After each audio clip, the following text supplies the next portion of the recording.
بسم الله الحمد لله والصلاة والسلام على رسول الله صلى الله عليه وسلم. اللهم علمنا ما ينفعنا وانفعنا بما علمتنا وزدنا علما. اللهم اغفر لنا ولمشايخنا ولمن تعلم منا. فبعد،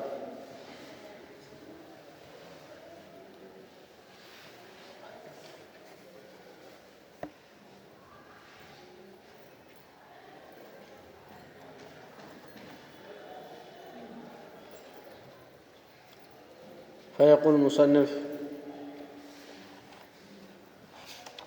نقل المصنف رحمه الله حديث أبي هريرة رضي الله عنه في باب العتق عن النبي صلى الله عليه وسلم قال أنه قال: من أعتق شقصا من مملوك فعليه خلاصه كله في ماله، فإن لم يكن له مال قوم المملوك قيمة عدل ثم استسع العبد غير مشقوق عليه.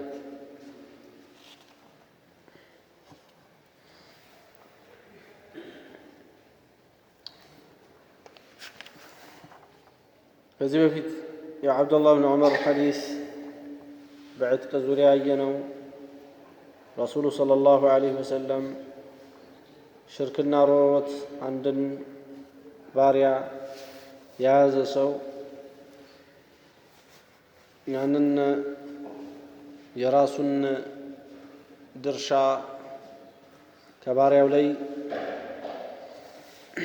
በሚያነሳ ጊዜ ገንዘብ ካለው የሌሎችንም ድርሻ ከፍሎ ሙሉ ለሙሉ ማስለቀቅ እንዳለበት የተናገሩበት፣ ይህንን ማድረግ የማይችል እንደሆነ ደግሞ የተፈታውን ያህል ወይም ደግሞ የተነሳለትን ያህል ተነስቶለታል ብለን ያልነው ነው።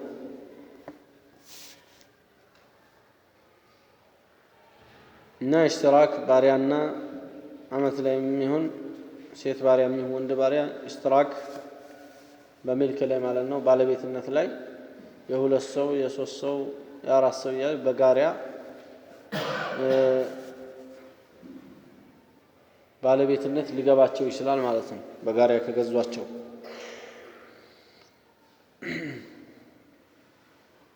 ታዲያ አንዱ ነፃ ካወጣ ነፃ ያወጣው ሰው እስከ መጨረሻ ባሪያው ነፃ እንዲወጣ ዘንድ ለሌሎቹ ሸሪኮቹ መስጠት ይኖርበታል። ቂማውን ተገምቶ ያው ቂማውን ማለት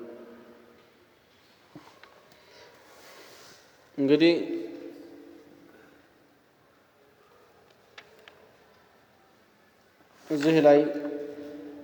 እዚህ ሐዲስ ላይ ተብሎ የነበረው ወኢላ ፈቀድ ዐተቀ ሚንሁ ማ ዐተቅ ነው። መጀመሪያው ሐዲስ ላይ ነፃ የወጣውን ያህል ነፃ ወጥቷል ነው። አንዳንድ ዑለማዎች ምንድን ነው የሚሉት? ነፃ መውጣቱም ሙሉ ለሙሉ ደግሞ ይወጣል የሚል ቀውል አለ። ሙሉ ለሙሉ ነፃ ይወጣና ባይሆን ቂማውን የእነሱን ድርሻ እንዲከፍል ባሪያው ላይ ይጣልበታል የሚል አለ። እንግዲህ ስንት ቀውል ሊሆን ነው? ከመጀመሪያው ሐዲስ ጋር የመጀመሪያው ሐዲስ የሚለው ነፃ የወጣውን ያህል ነፃ ይወጣል ነው። ስለዚህ ሶስት ሰዎች ከሆኑ ለጋራ የያዙት አንዱ ነፃ ካወጣው የሁለት ሰው ይቀርበታል። ምን ያደርጋል ብለናል? በአንድ ቀን ለዛኛው፣ አንድ ቀን ለዚህኛው፣ አንድ ቀን ደግሞ ለራሱ ማገልገል ይችላል ብለናል። አንዳንዶቹ ግን ምንድን ነው የሚሉት? ላ በቃ ባርነት የሚባል ነገር አክትመዋል። ዩዕተቅ ነፃ ይወጣል፣ ግን የነሱ ገንዘብ ስላለ ለነሱ ገንዘብ ለመመለስ መሯሯጥ ይኖርበታል ይላሉ። አሁን እንግዲህ ይሄ ሌላ ቀውል ነው ማለት ነው። የመጀመሪያውስ ባርነት በተወሰነ መልኩ አርፎበታል። የሶስት ሰው ነበረ። አሁን ግን አንዱ ሰው ሲለቀው ባርነቱ 2/3 ይሆናል ማለት ነው። ይህንን ነበረ በባለፈው ሐዲስ ውስጥ ያየነው። ይሄ ሐዲስ ግን ይሄ አሁን የምንመጣበት ሐዲስ ላይ የኻለፈ ነገር፣ ሁለተኛውን ቀውል ዛሬ የጠቀስኩላችሁን ቀውል ሙሉ ለሙሉ ነፃ ይወጣና ያንን ገንዘቡን ለመመለስ ራሱ ጥረት ያደርጋል የሚለውን ቀውል በተመለከተ የተወሰነ ጥቆማ ያለበት ሐዲስ ነው ይመጣል።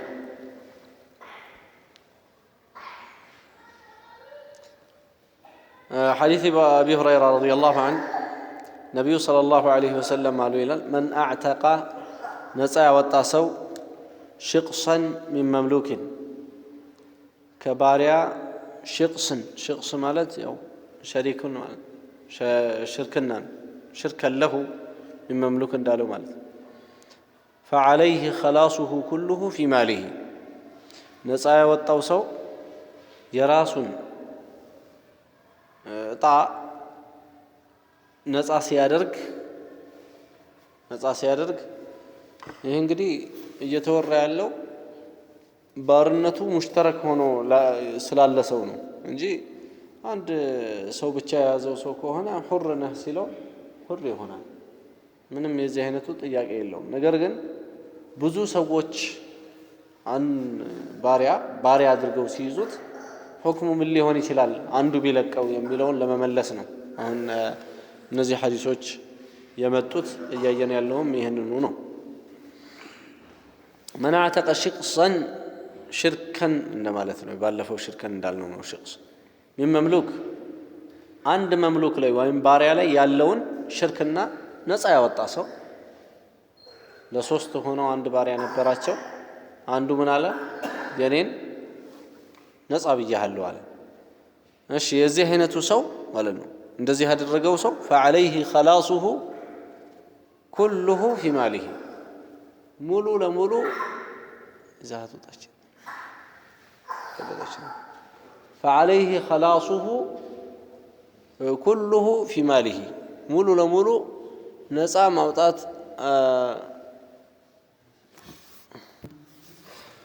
فعليه خلاصه كله في ماله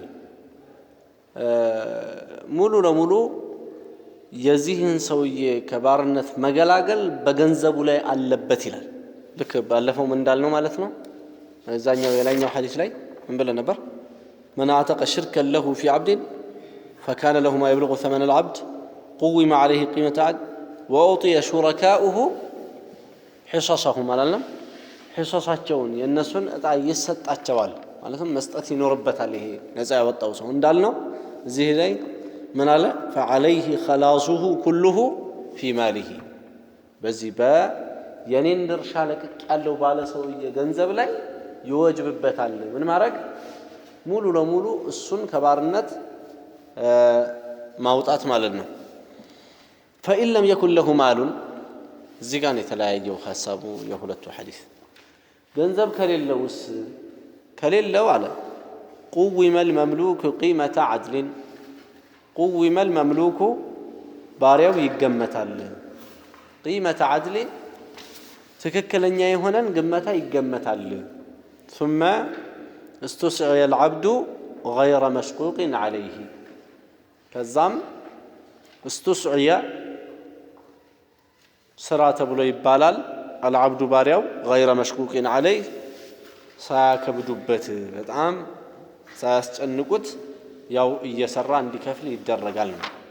ይሄ እንግዲህ ሁለተኛው ሐዲስ ምን እያስቀመጠ ነው ያለው? ሙሉ ለሙሉ ነፃ ይወጣል። ከዛ በኋላ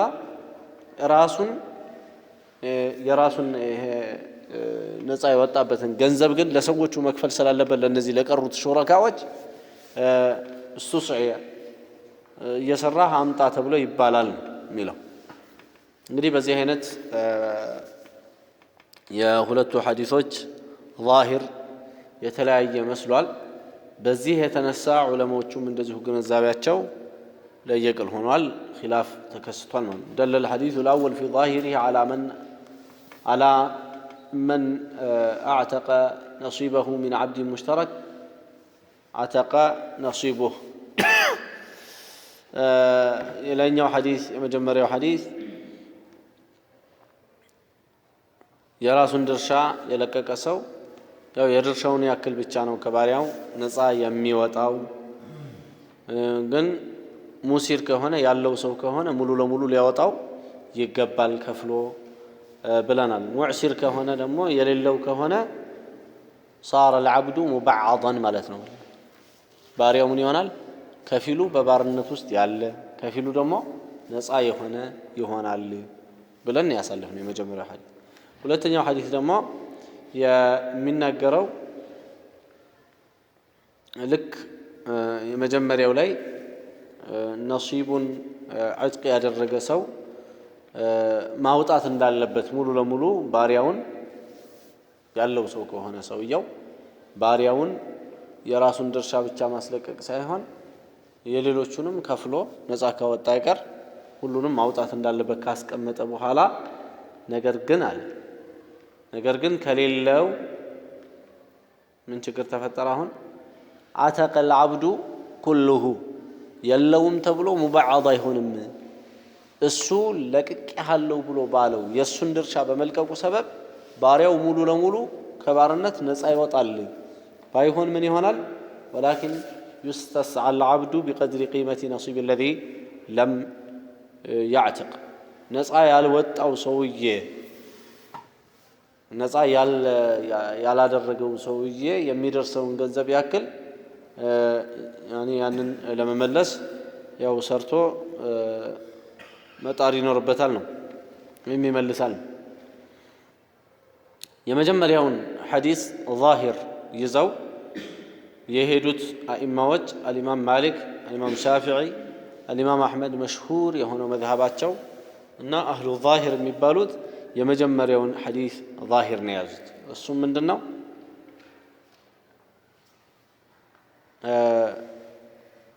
ሙባዓድ ይሆናል የሚለው ነው ሰውየው ሙሲር ከሆነ ያለቀቀው ሰውዬ ገንዘብ ያለው ከሆነ ሁለቱም ሐዲስ ተመሳሳይ ነው እንትኑ ምንም ችግር ኢሽካል የለም ምን ይያልን ነው ያው ከፍለው ያ ሰውዬ ያለው ሰውዬ ከፍሎ የሌሎቹንም ድርሻ ዘግቶ ይሄንን ባሪያ ነፃ ይወጣል ነው ሁለቱም ሐዲስ ላይ ያለው ችግሩ ሙዕሲር ከሆነ የራሱን ድርሻ ብቻ ለቋል ሰውየው ሌላን ደግሞ የነሱን ድርሻ ለመክፈል ይሄ ነፃ ያወጣው ሰውዬ አልቻለም አቅሙ አልፈቀደም የዚህ ጊዜ ሙዕሲር ከሆነ በዚህ አይነት ምንድነው የሚሆነው ሲባል የመጀመሪያውን ሐዲስ ዛሂር ያዙት አሁን የጠቀስናቸው ዑለማዎች ናቸው እና ኢማም ማሊክ እና ኢማም ሻፊዒ እና ኢማም አህመድ መሽሁር የሆነ መዝሐባቸው ላይ እና አህሉ ዛሂር የሚባሉት እነዚህ ሄደውበታል ይሄኛውን ሐዲስ ያመጡባቸው فإن لم يكن له مال قوم المملوك قيمة عدل ثم استسعي العبد غير مشكوك عليه ملو ይሄ ሙድረጅ ነው ብለዋል ሙድረጅ ነው ማለት ከራዊዎቹ አንዱ የከተተው ነው ከራዊዎቹ ሐዲሱን ካወሩት ሰዎች መካከል አንዱ ለማብራራት ብሎ ያስገባው ቃል ነው እንጂ የነብዩ ቃል አይደለም مدرج ነው በሚል መልስ ሰጡ ابن حجر بلوغ المرام ላይ وقيل ان السعايه مدرجه ብለዋል ሲዓያው ሙድረጅ ነው ተብሏል ብለው አስቀምጠዋል الامام النسائي بلغني ان حماما رواه فجعل هذا الكلام ደርሶኛል ይላሉ حمام የሚባለው ራዊ ሲያወራ ይሄንን ከላም ምን قول قتاده እንዳደረገው የቀታዳ ንግግር ነው ብሎ እንዳለ ደርሶኛል ይላሉ ስለዚህ حتى የማን ንግግር እንደሆነ ከሌሎች ሰዎች ውስጥ የነብዩ ንግግር ሳይሆን ተደባልቆ የገባ መሆኑ የቀታዳ ንግግር መሆኑ ያው አጣርተው ደርሰውበታል እነ ኢብኑ المنذر የሚባሉት እነ ኸጣቢ የሚባሉት ትላልቅ ዑለማዎች በጀዝም ቁርጥ አድርገው أنه قول قتاده ብለዋል የቀታዳ ንግግር ነው ብለዋል የዚህ ጊዜ የቀታዳ ንግግር ከሆነ እንግዲህ እነ ኢማሙ ሻፊዒ እነ ኢማሙ አህመድ መሽሁር በሆነ መዝሐባቸው እነ ኢማሙ ማሊክ ምን መረጡ ማለት ነው የመጀመሪያውን የረሱልን አለይሂ ሰላቱ ወሰለም ቀጥታ ንግግር መረጡ ማለት ነው መቼም የሰው ንግግርና የመልእክተኛ ንግግር በአንድ ሚዛን አይቀመጥምና ማለት ነው ሌላዎቹ ደግሞ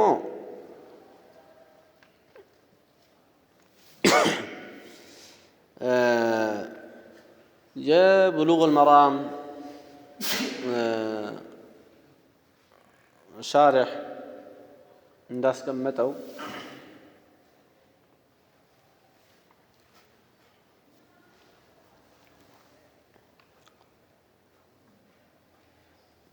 መርፉዕ ነው ይሄ ነገር ከነቢዩ ሰለላሁ ዐለይሂ ወሰለም ተገኝቷል ወደ ማለት የሄዱ ናቸው። ለዛ ነው አልኢማም አሕመድ በአንድ ሪዋያቸው ወይም ከተናገሯቸው ከሆኑ አቋሞች ውስጥ በአንዱ አቋማቸው ወይም ሪዋያቸው ይህንን መርጠዋል። ሐናቢላዎችም በእሳቸው መዝሀብ ላይ ተመርኩዘው ያሉ ብዙ ዑለሞችም እንደዚሁ ሐናቢላ የምንላቸው ሲጀመር የሻፊዒ መዝሀብ ማለት ኢማሙ ሻፊዒ ጠፍጥፈው በቃ እሳቸው ብቻ አመረጡት ማለት አይደል። አንዳንዱ ሰው እንደዚህ ነው የሚያስብ።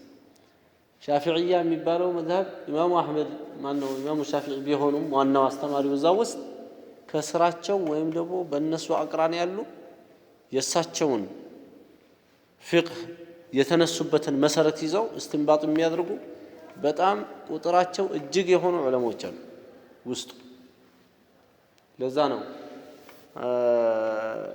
አስሓቦቻቸው እንዲህ አሉ ይባላል። አስሓቦቻቸው ማለት ሻፊዕያ የሆኑት የእሳቸው ቀውል ብቻ አይደለም መዝሀባቸው፣ እሳቸው ብቻ ሳይሆን የእሳቸውን ኡሱሎች እሳቸው የተነሱበትን ምን ሲመጣ ምን ያስቀድማሉ የሚባለው ስለሚታወቅ የእሳቸውን ኡሱሎች ይዘው የሚንቀሳቀሱ በጣም ብዙ ዑለሞች አሉ ማለት ነው። ናም ኢማሙ አሕመድም እንደዚሁ የሐንበልያው መዝሀብ አስተማሪ እሳቸው ቢሆኑም ነገር ግን ሐናቢላዎች የሚባሉ በጣም ብዙ ናቸው ዑለሞች ያሉት ማለት ነው በውስጣቸው እንጂ አንድ ሰው ብቻ አይደለም፣ የአንድ ሰው ንግግር አይደለም መዝሀቡ ሲጀመር። ከመሆኑም ጋር ሙሉ አንድ መዝሀብ ሙሉ የሚናገረው ነገር በአጠቃላይ ሐቅ ነው አይባልም። ማለትም አንዳንዴ ሐዲሱ ሰሂህ መስሏቸው ፈትዋ ይሰጡና አቋማቸውን እዛ ላይ ያደርጉና ሐዲሱ ضعيف ሊሆንባቸው ይችላል። ስለዚህ በእያንዳንዱ ጉዳይ ላይ ይገጥማል ማለት አይደለም። ሻፊዒዩም ሐንበልዩም ማሊክዩም ሐነፊዩም በእያንዳንዱ መዝሀብ ላይ ይገጥማል ማለት አይደለም። ለዚህ ነው ምን የምናደርገው እንጣራውና ከቁርአን ከሐዲስ ጋር እየታየ የሚገጥም ንግግር ይሄ እዚህ ጋር የማሊክዮቹ ይገጥማል። አንዳንዴ ደግሞ ሁሉም ተያይዞ አንድ ላይ ይሆናሉ ቀውላቸው። ሁሌ ይखाለፋሉ ማለት አይደለም፣ አይखाለፉም፣ ይገጣጠማሉ። ሶስቱ ይገጥማሉ፣ አንዱ ይነጠላል መዝሀቡ ላይ ማለት ነው። ይሄ ነው የሚያखाልፋቸው ምንድነው? ወይ አንዱ ሐዲስ ይደርሰዋል የደረሰው ضعيف ሐዲስ ነው፣ ወይ ደግሞ ከዛ ሐዲስ የተረዱት አረዳድ ራሱ ይለያያል። ከአንድ ሐዲስ አረዳዳቸው ይለያያል። አልሙሂም እነዚህ ሁላቸውም ማእጁር ናቸው፣ ከአላህ ዘንድ አጅር ያላቸው ናቸው ዑለማዎቹ ማለት ነው። እማ ከታች ያለው ግን ዝም ብሎ በጭፍን እኔ እንትን ነኝ ብሎ ዝም ብሎ መሞገስ ሳይሆን ምን ማየት ነው? ማስረጃዎችን አይቶ ወደ ማስረጃ ወዳጋደለበት እዚች ነጥብ ላይ አንድቷ ነጥብ ላይ የሻፊዮቹ የሚበልጥ ከሆነ ወደ ሻፊዮቹ፣ ሌላ ነጥብ ላይ ደግሞ የሐነፊዮቹ የሚበልጥ ከሆነ ወደ ሐነፊዮቹ ማስረጃ ወዳለበት ነው አንድ ሰው መሄድ ያለበት እንጂ ሁሌ አንድ አቋም ተይዞ በዚች እንጂ እኛ አንተዳደርም። ቁርአንና ሐዲስ ነው ፍጹም እንጂ የሰዎች ፈትዋ ወይም የሰዎች አቋም ምን አይደለም፣ ፍጹም አይደለም። ይሄ ነው አልሙሂም። እችን ሪዋያ በተመለከተ بعض أصحابه الإمام أحمد كفيل صحابوቻቸው መርጠውታል። ሸይኹል ኢስላም ኢብኑ ተይሚያ ኢብኑ አልቀይም ሄደውበታል። አብዱራህማን አልሳዕዲ የሚባሉትም እንደዚሁ የተፍሲር ባለቤት ናቸው። እኚህም ትልቅ ዓሊም ናቸው። የዚህ ኪታብ ጸሐፊ ኡስታዝ ናቸው። የዚህ ኪታብ ጸሐፊ የሻሪሁ ማለት ነው የሸርሁ የዑምደቱል አሕካም ሸርህ ያዘጋጁት የተይሲር ባለቤት እሳቸው ሼኽ ናቸው።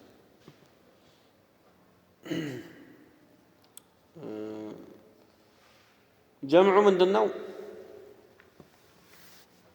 أن معنى قوله في الحديث الأول وإلا فقد عتق منه ما عتق باعتاق مالك الحصة حصته وحصة شريكه وحصة شريكه تعتق بالسعاية جمع درقوت على أنداندوتشو إيهو بلوغ المرام شارحين مسألة من صنعاني ميبالوس معناتنو إنم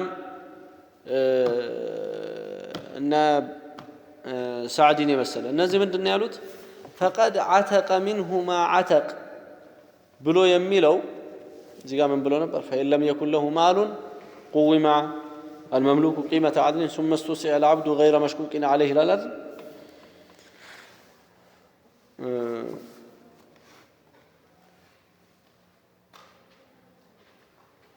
نزيغا يالو ثم استسع العبد غير مشكوك عليه يميلونا من دون ما يسترقت وإلا فقد عتق منه ما عتق كسو نصا يوطاون نصا وطال كسو نصا يوطاون نصا وطال يتبالو يسويون حصا ነው ነፃ يوطاው ሲያስታርቁ የሌሎቹ ሸሪኮችንስ حصا በተመለከተ ያ በሲዓያ ሰርተህ ክፈል የሚለውን እዛው ውስጥ ይከተትና ሌሎን ሰርቶ ያመጣ የነሱን ገንዘብ መክፈል ሲችል በዚህ አይነት ይወጣል ብለው ሁለቱን አጋጥመዋል ማለት ነው ይሄ ነው አማ የቀረ አንድ ሐዲስ አለ መሰለኝ ማን የቀረ جابر بن عبد الله عن جابر بن عبد الله رضي الله عنه قال دبر رجل من الأنصار غلاما له لسو يهونن عند لج ይላል غلاما له ማለት ለሱ የሆነ ባሪያውን ነው ለሱ የሆነን አንድ ልጅ ምን አደረገ አንድ አንሷሪ ደበረ ይላል ደበረ የሚለው እኔ ከሞትኩ በኋላ ነፃ ነህ ብሎ አለ ነው የሚለው በአንዲት ሪዋያ وفي لفظ وبلغ النبي صلى الله عليه وسلم نبينا عليه الصلاة والسلام درساቸው أن رجلا من أصحابه ከባልደረቦቻቸው ውስጥ አንዱ اعتق غلاما له عن دبرين እኔ ከሞትኩ በኋላ ማለት ነው አንዱ ቡር ማለት ከኔ ኋላ ማለት ነው የተፈለገው بعد موته እኔ ከሞትኩ በኋላ አንተ ነፃ ነህ ብሎ አለው ማለት ነው لم يكن له مال غيره ከዚህ ከአንድ ባሪያ ውጪ ሌላ ገንዘብ የለውም ነበር ሰውየው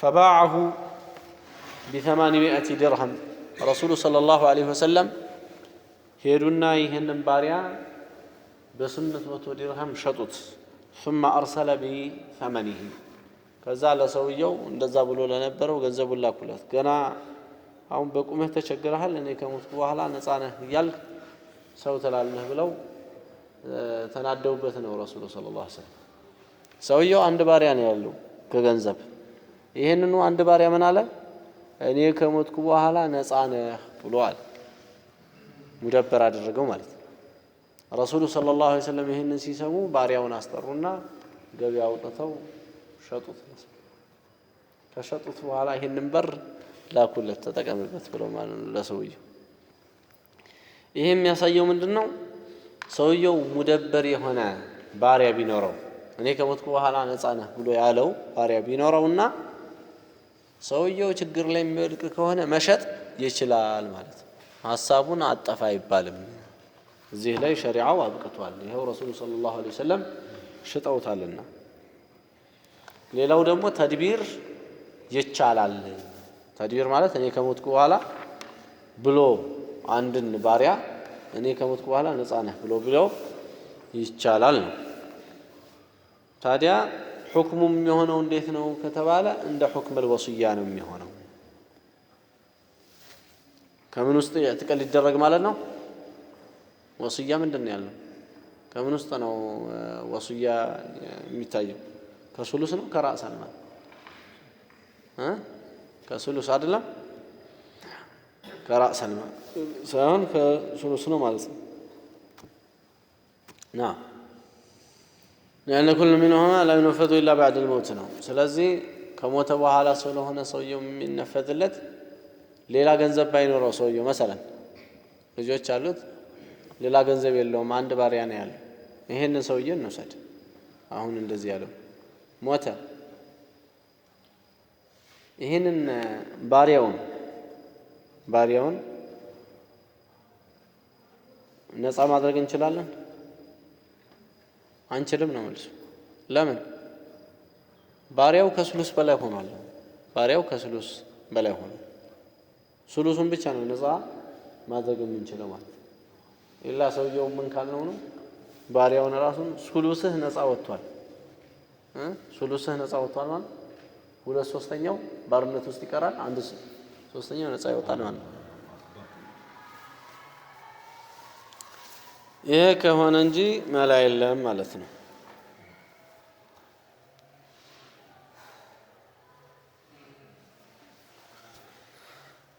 ሌላው جواز بيع المدبر مطلقا للحاجة ለሐጃ ሙደበር የሆነውን ነገር መሸጥ ይቻላል ዳይን ካለበት ሰውየው ወይም የቤተሰብ ቀለብ ከተቸገረ ሙደበር አርጌዋለሁ እኔ ከሞትኩ በኋላ ነፃ ወጣሃለሁ ብየዋለሁ ተብሎ አይባልም ይሄ መመለስ ይቻላል ይሄ እንግዲህ ከምን ይለያል ማለት ነው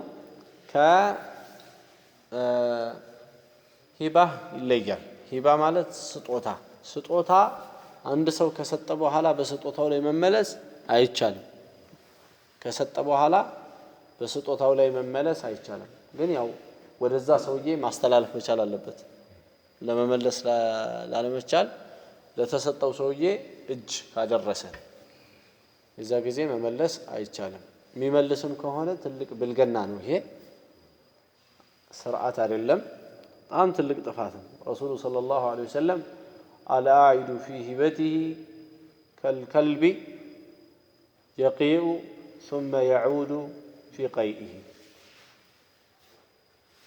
ይሄ የሰጠው ስጦታ ላይ የሚመለሰው ማለት ልክ እንደ ውሻ ቢጤ ነው አሉ የአላህ መልእክተኛ ያስታውካል ካስታወከ በኋላ ያስታወከውን መልሶ ይበላል ልክ እንደዚህ ቢጤ ነው ብለው በጣም እንትን ብለውታል ያው ሰውየው ስጦታ ከሆነ مثلا አንድ ሰው እስኪብርቶ ለአንድ ሰው ስጦታ ከሰጠ በኋላ ያ ሰው ከተቀበለ በኋላ መመለስ ማለት ይሄን ያክል የከበደ ነው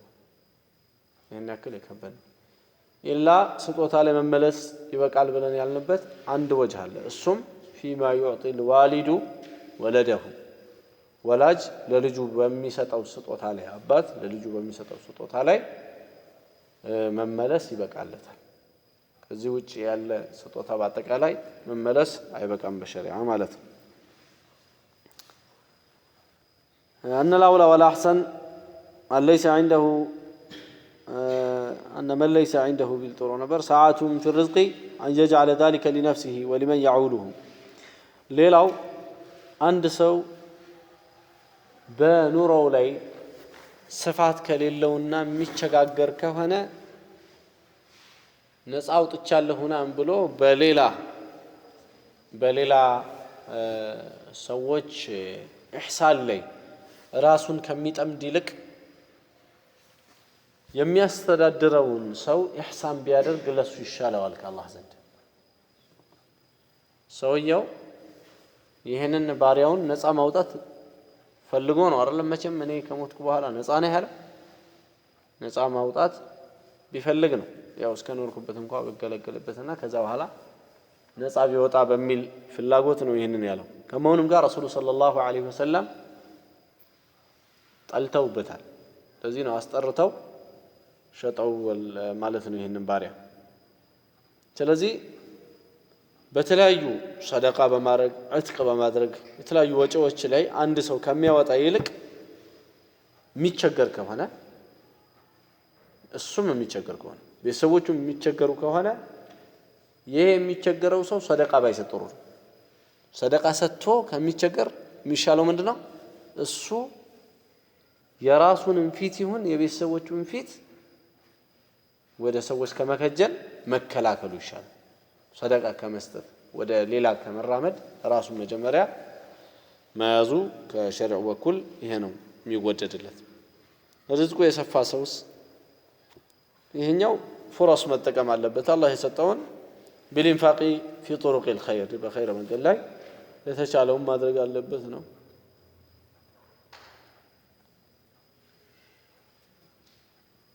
ወማ ተቀድሙ ሚን ሸይኢን ተጅዱሁ ዐንደላህ እንዳለው አንድን ነገር ብታሳልፉት ያው ከአላህ ዘንድ ታገኙታላችሁ እንዳለው ቢጤ ነውና ይላል።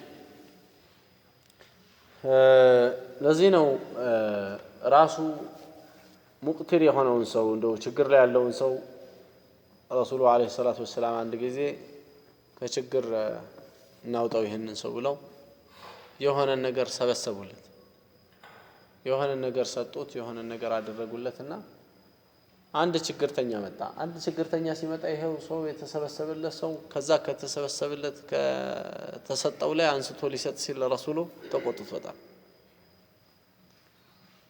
ለምን የተቆጡት? አንድ ሰው የሚፈልገው በሸሪዓ ዝም ብሎ አስተላላፊ እንዲሆን አይደለም። የተሰጠውን ሰጥቶ ከዛ እሱ ደግሞ መልሶ መጥቶ ችግር ላይ እንዲወድቅ ሳይሆን የተፈለገው ምንድነው? እሱ ካሁን በኋላ ራሱን ደግሞ እንዲችል ነው።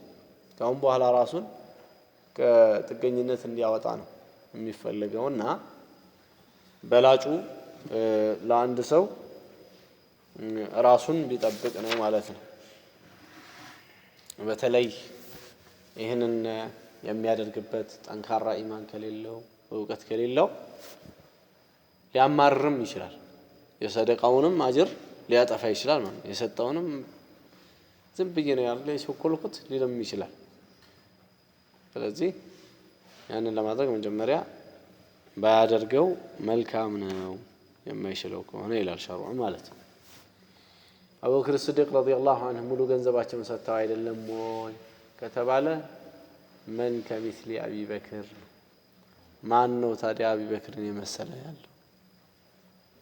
እንደሳቸው ያለ የለም። ሁለተኛ ደግሞ ቅድም ለዚህ ምን ያልነው ዒልምና ምን ይጠይቃል ብለናል? ኢማን ይጠይቃል። ሁለተኛ ሲቀጥል ደግሞ አቡበክር ሲዲቅ ረዲየላሁ ዐንሁ የገቢ ምንጭ ነበራቸው። የገቢ ምንጫቸውን ግን አልዘጉም። ሙሉ ያላቸውን የሰበሰቡትን ሰጥተዋል፣ ግን የገቢ ምንጭ ነበራቸው። ስለዚህ ሰውየው የገቢ ምንጭ ካለው ምንም አይደለም፣ ቢሰጥ ምንም ችግር የለውም። ለምን? አላህ ይተካለታል። ባይኖረው አይተካለትም ማለት አይደለም፣ ግን እንደ ሰበብ ችግር ላይ ይወድቃል ማለት ነው። ለዛ ነው አቡበክር ሲዲቅ ይሄንን ሳያውቁ ቀርተው አይደለም፣ ግን ሰበብ ስላላቸው የገቢ ምንጭ ስላለ ችግር የለውም። ይሄን የሰበሰቡትን እስካሁን የሰበሰቡትን ሰጡት ማለት ነው። ይሄ ራሱ ትልቅ ጀግንነት ነው። ማን ነው ይሄን የሚያደርግ?